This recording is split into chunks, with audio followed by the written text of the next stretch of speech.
Assalamualaikum warahmatullahi wabarakatuh. Kenalkan, nama saya Dinda Suni Salsabila dengan NPM 241705103 dari Prodi Ilmu Komputer A. Di sini saya akan membuat video TP responsi AI dengan NPM ganjil, yaitu clustering. Sini judulnya itu Customer Segmentation dengan optimasi jumlah cluster key pada key means menggunakan genetic algorithm. Studi kasusnya itu analisis segmentasi pelanggan menggunakan dataset customer personality analysis. Permasalahan utama yang diangkat tuh adalah bagaimana sebuah perusahaan dapat memahami karakteristik pelanggan secara lebih mendalam agar strategi pemasarannya menjadi lebih tepat sasaran. Di sini sumber datasetnya dari Kaggle, ini saya ambil dari sini. Nah, udah ada juga about datasetnya. Atributnya juga udah ada ID, year birth, education, marital status, income, kid home, teen home, beauty customer, agency, complaint. Produknya ada empty wise, empty fish, empty meat products, empty fish product, empty sweet products, empty gold products. Promotionnya ada banyak juga. Sini udah saya ambil beberapa. Ada yearbirthnya, education, marital, pernikahan, pendapatan tahunan, jumlah anak dan remaja dalam rumah tangga. Terus berlaku ukuran pembeliannya ada jumlah hari sejak pembelian terakhir, ada total pengeluaran pada kategori produk, terus ada jumlah pembelian dengan diskon. Yang ketiga ada aktivitas pembelian itu pembelian melalui website, melalui katalog, pembelian di toko, dan jumlah kunjungan website. Respon champagne-nya ada penerimaan champagne sebelumnya itu 0 atau 1. Terus respon champagne-nya terakhir. Di sini pada sumber struktur programnya, di yang pertama ada pre-processing data. Tapi sebelum itu saya import dulu semua library yang akan diperlukan. Setelah itu baru lanjut ke pre-processing data. Untuk mengunduh data set dari Kaggle, terus di load pakai df pdir read csv. Ini untuk membaca pakai tabel.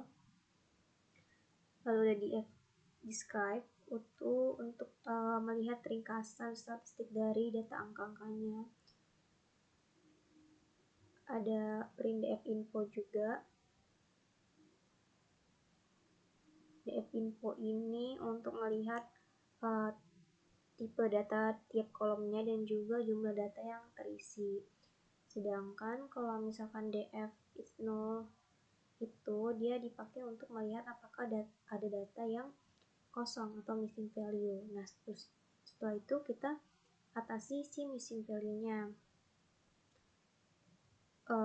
Dicek dulu missing value-nya. Kalau ada kita drop aja dan dicek lagi, dan hasilnya di sini missing value sebelum itu kan 24, tapi sesudahnya ada 0.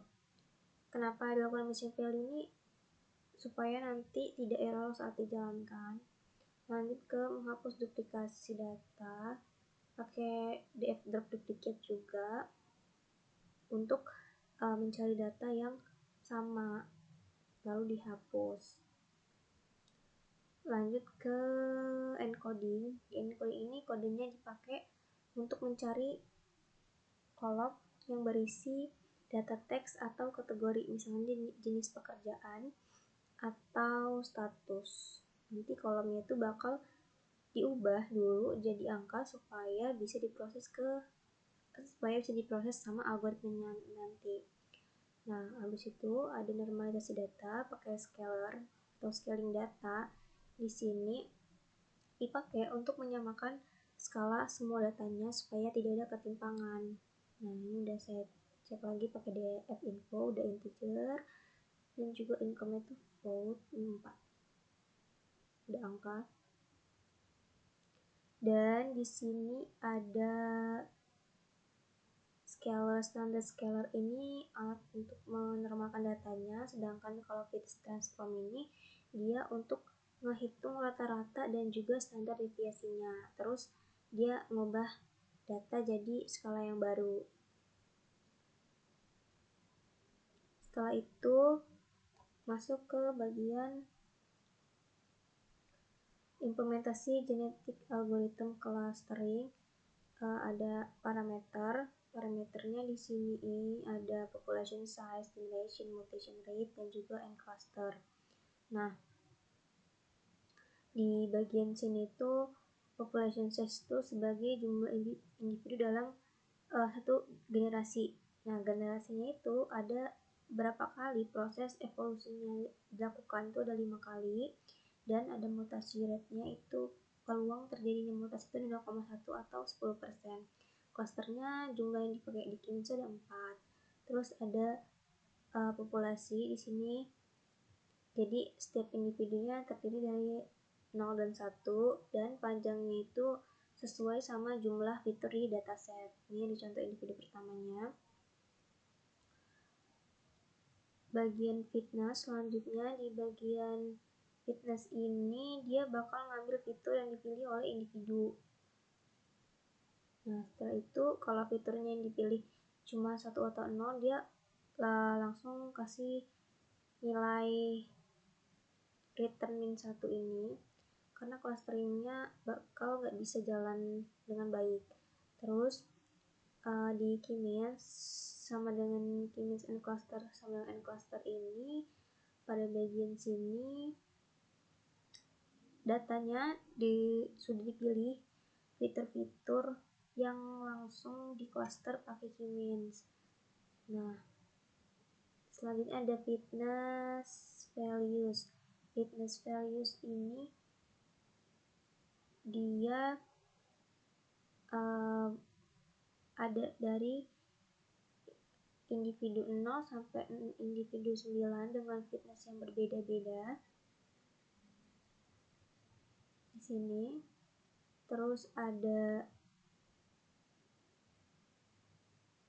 base individual 0. Nah, ini kita hitung fitnessnya, fitness sementara, terus kita seleksi, setelah itu di crossover, lalu dimutasi. Nah, di sini outputnya generasi pertama base fitness sementaranya 0,2766433718937184. Jumlah individu yang telah diseleksinya itu 5, populasi setelah crossovernya 5,29, dan mutasinya selesai. Ini dilakukan sampai generasi kelima. Setelah diselect X ini bakal nemuin hasil akhir GA, yaitu jumlah fitur awalnya itu ada 29, setelah itu jumlah fitur yang dipilih ada 14, dan dengan base silhouette score itu 0,276643371 sekian. Nah, ini cluster yang terbentuk itu bakal 0, 1, 2, dan 3. Jadi GA di sini dipakai untuk memilih fitur terbaik dari dataset. Setiap individu merepresentasikan kombinasi fitur 0 dan 1, kemudian setiap kombinasinya diuji menggunakan K-means clustering dan dievaluasi dengan silhouette score. Jadi proses ini bakal dilakukan berulang selama beberapa generasi sampai ditemukan kombinasi fitur terbaik yang menghasilkan cluster yang paling bagus. Terus ada ke pembuatan dan evaluasi model. Di bagian sini di K-means baseline ada silhouette score-nya itu 0,148981 sekian. Itu menampilkan hasil performa dari K-means biasa, supaya nanti kita bakal tahu kualitas dari clustering sebelum pakai GA-nya. Nah, ini kan tadi jumlah fitur awalnya 29, dan juga setelah dia GA 14.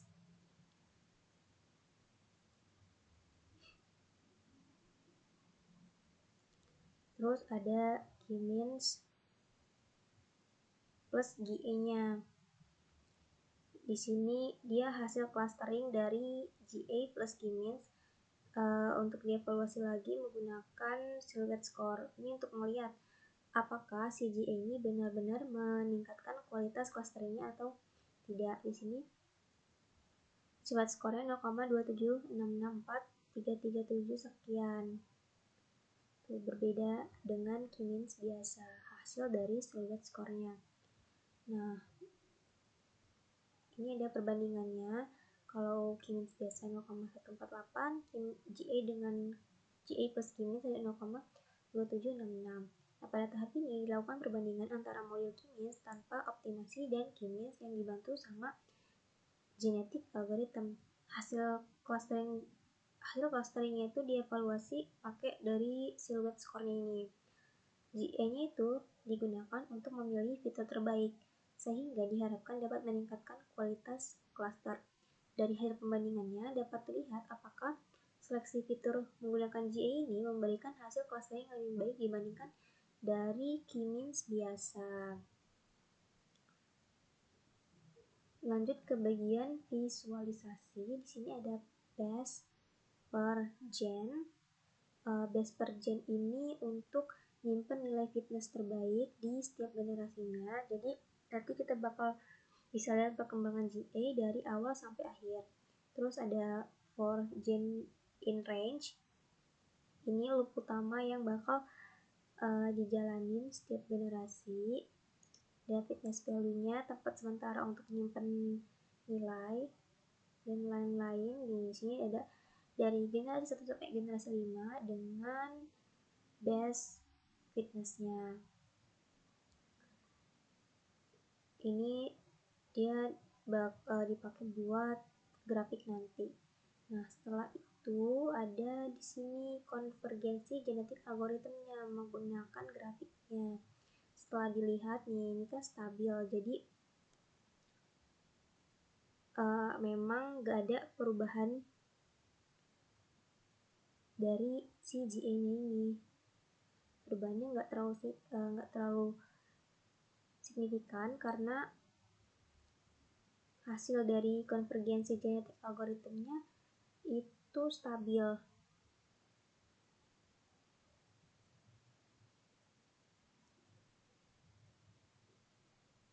Terus ada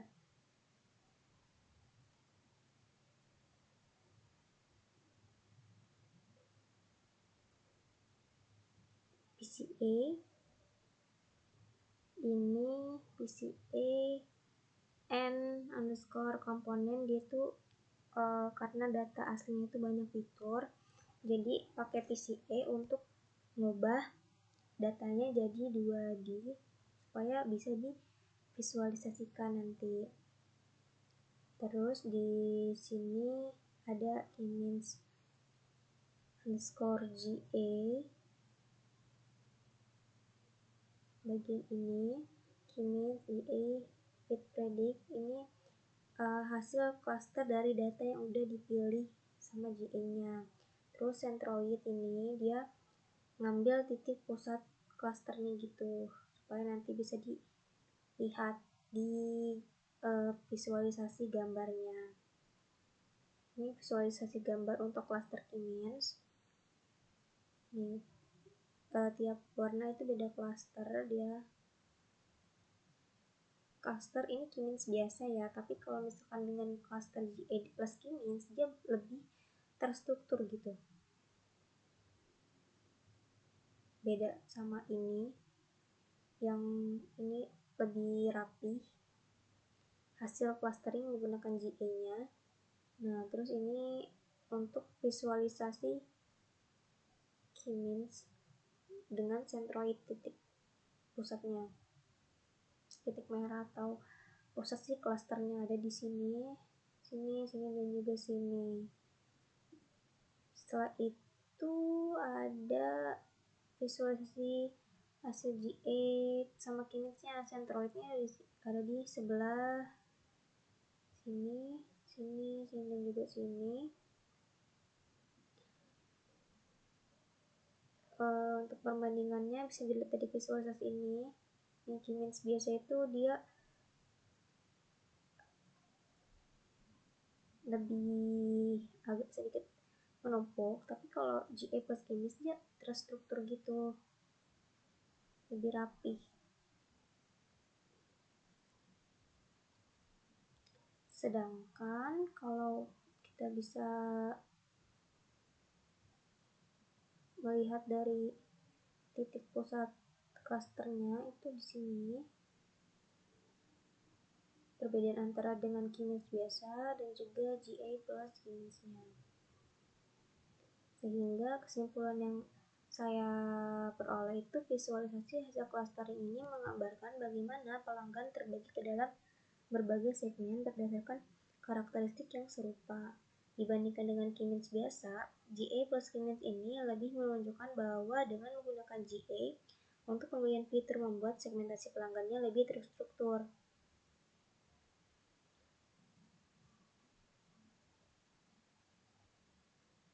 Lebih struktur, dan ini sudah selaras dengan tujuan studi kasus yang saya pilih, yaitu memahami perilaku pelanggan untuk strategi pemasaran yang lebih efektif.